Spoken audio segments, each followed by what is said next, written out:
actually requested. My first ever request was the Gabby Petito case. I'm also really sorry for not posting in the last 2 days. I went to my mother's and I completely forgot to take my microphone.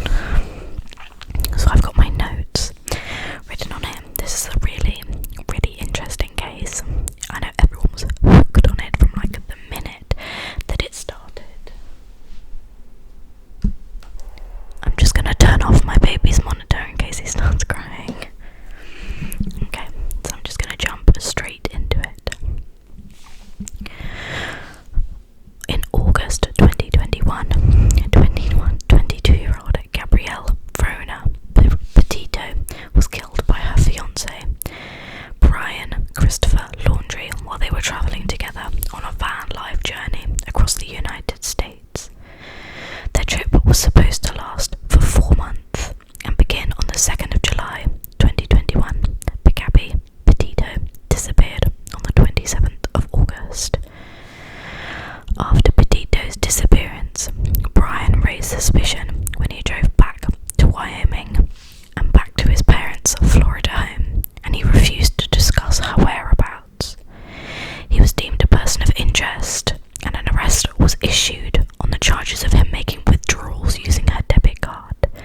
I found that interesting, as they clearly know that something had happened to her and he was involved, but the only way that they were able to make the arrest was because he was fortunately using her card. He left his home on the 13th of September and was reported missing 4 days later. On the 19th of September, Gabby's remains were found in Wyoming's Bridgerton, sorry I'm butchering that, National Forest. An autopsy found that she was killed by blunt force injuries to her head, back, and manual strangulation. After a month of speculation about Brian's whereabouts and extended search around his home, they found skeletal remains in his Florida Mayakahichi. I think I did research on that, and I think that's how you say it. Mayakahichi Creek Environmental Park on the 30th of October. It was confirmed by an autopsy on the 23rd of November that Brian had died from a self-inflicted gunshot wound to the head, and the FBI later announced that he had admitted to killing Gabby Petito, in his notebook, which was found near his remains. The letters are truly heartbreaking. I really wouldn't suggest looking at them and reading them, because they are so sort of sacrificial. I think that's the word I'm looking for. Like, they're so fake. Like, he was trying to make it sort of Gabby's fault. Like, I love her, but this is what I had to do. And in the note, he said that she had fallen over and hurt herself, I think, and that he just wanted to put her out of her misery instead of just driving somewhere and getting help for her. He just kind of wanted to put her out of her misery, so he strangled her. I did think hard about whether I was going to read the letters out, but I decided completely against it. If you want to look it up, they are online, and I know a lot of people already have, so you already know what the kind of gist is with him. The case gained widespread attention due to the couple's documentary of their travels on social media. Lead police body cam footage, 999 emergency dispatch call recordings, eyewitness account of the actions of Laundrie's parents.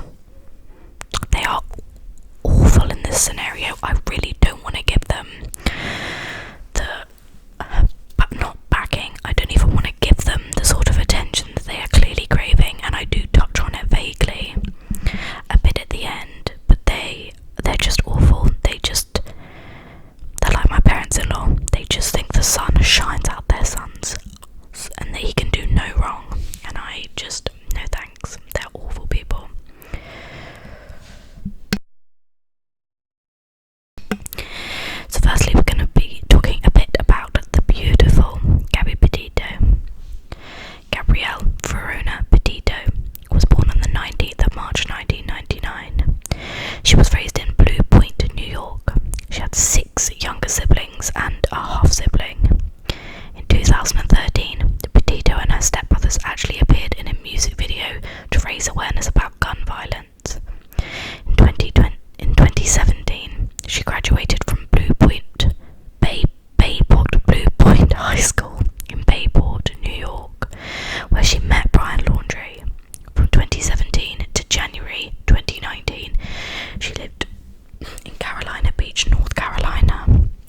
as a hostess.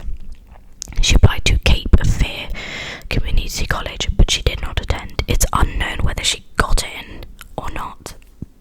All we know is that she didn't go. I did try and research that, but it didn't say. Gabby began dating Ryan in March 2019 and moved in with him and his parents in Newport, Florida. The couple worked at Publix in Northport, where she was a pharmacy technician and he worked in the grocery department. They quit their jobs at the onset of COVID-19. In late 2019 and early 2020s, the couples embarked on a cross-country drive from New York to California.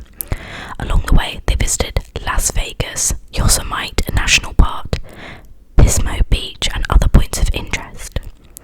In March 2020, Gabby celebrated her 21st birthday in Nokomis, Florida. Again, I'm from the UK, so it may be easy for you to wring these words out of your mouth if you're American, but I don't know. She and Brian visited Sop Creek, Georgia in 2022, and the two were engaged the following month. In December 2020, Gabby purchased a 2012 Ford Transit Connect van and converted it into a camper in which the couple would take their next cross-country trip. To save money for the trip, she began working 50-hour weeks at Taco Bell and as a nutritionist, while Brian took a job at an organic juice bar. Gabby documented her life and travels through social media sites such as YouTube and Instagram. The day of the disappearance, or the disappearance itself. On the 17th of June 2021, Gabby and Brian visited her native Blue Point for her brother's graduation ceremony. On the 2nd of July 2021, they left Blue Point in the Ford Transit van for their trip. Now this is actually going to be a bit about the domestic disturbance incident that happened a couple of months later, or the month after, and there are lots of body cam footage by police officers about this. Again, it's really heartbreaking to watch, so I wouldn't recommend watching it, but if you do decide to go and watch it, just, you know. On the 12th of August 2021, a witness called 911 to report that a couple was fighting in front of the Moonflower Community Cooperative in Moab, Utah. They called and said that they saw a man slap a woman, after which the man and the woman ran up the sidewalk. Then the man hit the woman again before they drove off. Another witness described the incident to the police as looking like Gabby and Brian were talking aggressively and that Gabby was punching him in the arm. The witness said it looked like Brian was trying to leave Gabby behind and take her phone with him. Before they drove off together, she climbed to the driver's seat and then moved over to the passenger seat so he could drive. And the witness heard her ask him, "Why do you have to be so mean?" Officers at the Moab City Police Department identified the van driving erratically near the entrance to the Arches National Park and conducted a traffic stop. They found Petito crying heavily in the passenger seat with the body camera footage showing that she then told the officers. Now this is a quote from her. "Yeah, I don't know if some days I have really bad OCD. I was just cleaning and straightening up back in the..." I was apologising to him and saying, "I'm sorry that I'm so mean, because sometimes I have OCD and I can get really frustrated." Not like mean towards him. It's just, my vibe is I'm in a bad mood. And I was just saying, sorry, I'm in a bad mood. And I had so much work I was doing on my computer this morning. I've just quit my job to travel across country and I'm trying to start my blog. I have a blog, so I've been building my website. I've been really stressed and he doesn't believe that I could do any of it. So we've just been fighting all morning and he wouldn't let me in the car before. Quote. Petito first downplayed the physical alteration after the officer pointed out marks on her arm and face and told her to just be honest.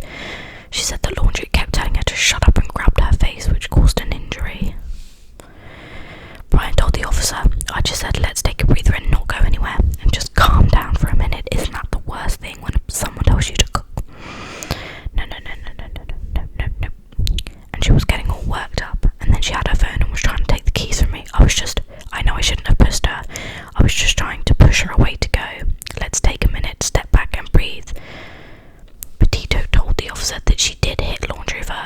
asked the officers to not separate him. In his report, one of the officers wrote, "At no point in my investigation did Gabrielle stop crying, breathing heavily, or compose a sentence without needing to wipe tears away, wipe her nose, or rub her knees with her hand." The male tried creating a distance by telling Gabby to take a walk to calm down. She did not want to be separated from the male and began slapping him. He grabbed her face and pushed her back as she pressed upon him and the van. Neither Petito nor Laundrie wanted to press charges as a result of the incident, which was characterised by police as a mental breakdown rather than a domestic violence, which would have required a request. The police separated the couple, arranging for Laundrie to spend the night at the Bowen Motel in Moab and for Petito to stay in the van. The MCPD later investigated whether or not its officers handled the case in accordance with the department's policies, and its chief of police took a leave of absence during an investigation. That must have really weighed on him, knowing that he made a decision that may or may not have led to her death. Now, these were the last reported activities and sightings. On August the 17th, Laundrie took a flight from Salt Lake City to Tampa, Florida, leaving Petito behind. Petito spent several days at the Fair Inn and Suites Hotel near Salt Lake City International Airport, according to staff, and checked out on August the 24th. It was later explained by the Laundrie family attorney that he made the trip to obtain some items and empty and close the storage unit to save money, as they contemplated extending their road trip. Laundrie returned on August the 23rd to rejoin Petito and continue the trip. Petito's mother said she last spoke to her daughter on August the 25th and had been told that the couple were travelling from Utah to Grand Teton and Yellowstone National Park, which I heard is absolutely beautiful. On August the 25th, the final post was made on Petito's Instagram, which consisted of photos of herself taken in front of a beautiful butterfly mural outside a restaurant in Ogden, Utah. On August the 27th, Petito and Laundrie were captured by a CCTV recording filmed at a Whole Foods store in Jackson, Wyoming. They arrived at the parking lot at 2:11 p.m, entered the store at 2:14 before exiting at 2:30 and heading back into the van. After about 20 minutes of sitting in the van, they eventually drove away and got on Highway 89, the road north to Teton National Park, campsite at 2:56. This was the last time Petito was ever seen. Now, I have some eyewitness accounts, so these are not accounts that have been proven and confirmed. A witness said that on August the 27th, between 1 p.m. and 2 p.m, she saw Laundrie and Petito together at a Merry Piglet's Tex-Mex restaurant in Jackson Hole, Wyoming. Per the witness, Laundrie was aggressive and had an argument, apparently regarding money, with the manager, waitress and hostess. The witness said she later saw Petito return to the restaurant crying and apologising for Laundrie's behaviour. The restaurant staff confirmed via Instagram that the couple were indeed there. Now, I don't know why that's any of their business to be posting it on Instagram, but they did, and I did check, and they do weirdly still have it up. Another witness contacted the FBI to report the activities and coordinates of a slow-moving white van and a generic young white male acting weird near the Spread Creek dispersed camping area on the 26th, 27th, and possibly the 28th. She posted a video on TikTok detailing her observations.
this, Laundrie acted antsy about getting out of the car as they got closer to the campsite.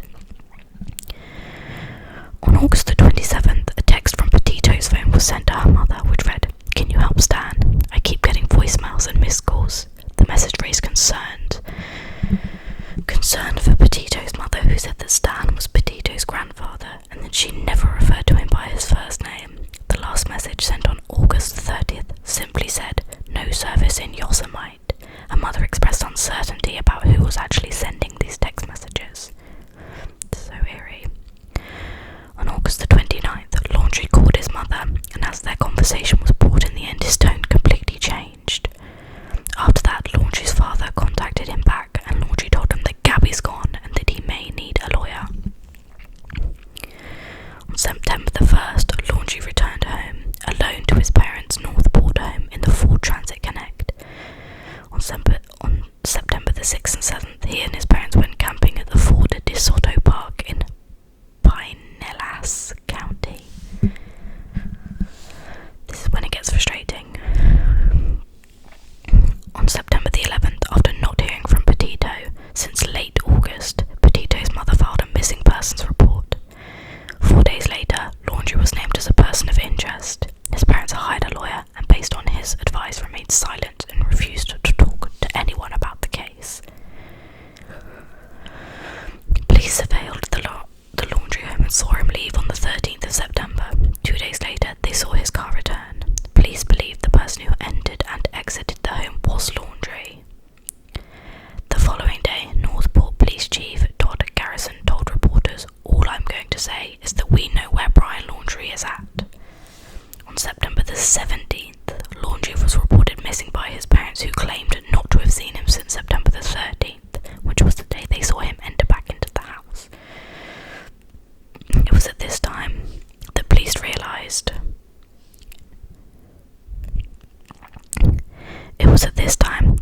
realised they had mistaken Laundrie's mother for Laundrie himself on September the 15th. Can you believe this? If you see photos of Laundrie and Laundrie's mother, Brian Laundrie, and Brian Laundrie's mother, they look completely different. They look nothing alike, and I don't understand how someone could get that mixed up unless the parents were purposely trying to make them think that. After obtaining search warrants, police seized the Ford Transit Connect and an external hard drive and Brian Laundrie's family's Ford Mustang from the Northport residence. On September the 19th, human remains matching the description of Petito were found in Spread Creek dispersed camping area in Wyoming, not far from where the Ford Transit was previously observed. Her identity was confirmed, and an autopsy determined that the manner of death was homicide by blunt force injuries to the head and neck with manual strangulation, which had occurred 3 to 4 weeks before the body was found. On September the 23rd, the United States District Court for the District of Wyoming issued an arrest warrant for Laundrie due to his unauthorized use of Petito's debit card to obtain £1,000 or more between the 30th of August and September the 1st. The FBI took material to match Laundrie's DNA from his home. On October the 5th, in an interview with ABC News, Laundrie's sister encouraged him to surrender to the authorities. 2 days later, Laundrie's father joined investigators in search of him at the T. Marbury Colton Reserve in the Sarasota County, Florida, focusing on areas he used to frequent in the reserve and the adjacent Mayakahichi Creek Environmental Park. On October the 20th, Laundrie's skeletal remains were found, and some of his belongings were found in the Mayakahichi Creek Environmental Park in an area that had been recently underwater due to flooding. His cause of death could not be determined by an autopsy, and his remains were given to a forensic anthropologist for further investigation. On November the 23rd, it was announced that the anthropologist had concluded that Laundrie had died from a self-inflicted gunshot wound to the head. Now we're going to go on to his admission. On January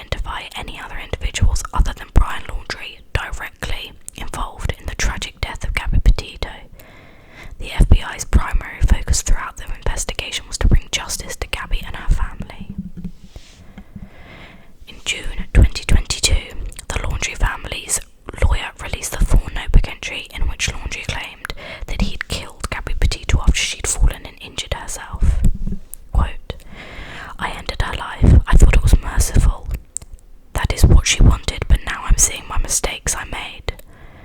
The note ends with his plans for suicide.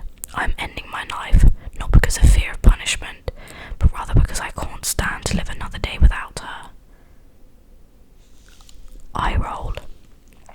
Experts, however, contended that Laundrie's account did not match the investigation's findings. Michael Alcazar from John Jay College of Criminal Justice believed that Laundrie was someone who doesn't want to own up to what he did and was just trying to find justification in the actions he did. Completely. The case sparked more public interest and coverage on the news and social media than other missing persons and murder cases. This heightened interest was attributed to several factors, such as the refusal by Laundrie and his parents to comment on Petito's whereabouts, the amount of content on social media documenting the couple's lifestyle, the video footage from the Utah traffic stop, the audio recordings of the 911 call, the video posts by witnesses that was provided with lots of publicity available evidence. The idea that those involved were a young, attractive couple in a romantic getaway gone wrong, the domestic violence incidents in their relationship, and the general increased interest in true crime-related entertainment in the decades leading up to Petito's murder. There was speculation that the case was linked to the murders of Kaylin Shalhoub and Crystal Turner, which occurred in Moab around the same time that Laundrie and Petito were there. Public involvement in the case included witnesses and others posting their observations and theories on social media, protesters demanding answers outside the Laundrie home, a candlelight vigil for Petito in her hometown, and donations to the Gabby Petito Foundation established by her parents to support searches for other missing people. I'm going to link their charity in the bio below so you can go and have a look and see what they're about, and if you want to donate, amazing, but there are lots of other ways to help. While some posts on social media regarding the case were helpful in the investigation, many of them have been characterised as insensitive, unhelpful and motivated by potentially increased exposure or financial fraud or outright misinformation. The high volume of media coverage of this case was cited among commenters as an example of the missing white woman syndrome, which is defined as the newspaper's media's overemphasis on missing white person's case involving a young, attractive, white, middle, upper class woman and girls compared to the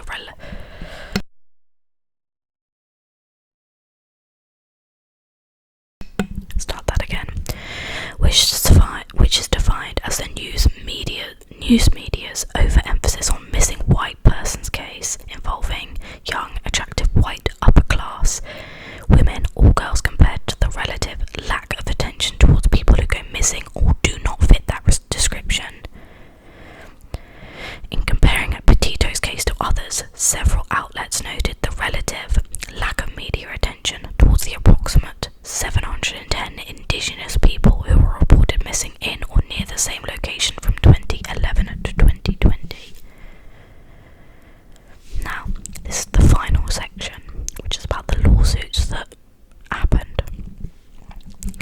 Petito's parents sued Laundrie's parents and their attorney with their November the 30th, 2023 amended complaint complaining pain and emotional distress due to Laundrie's parents and their attorney withholding information regarding Petito's death.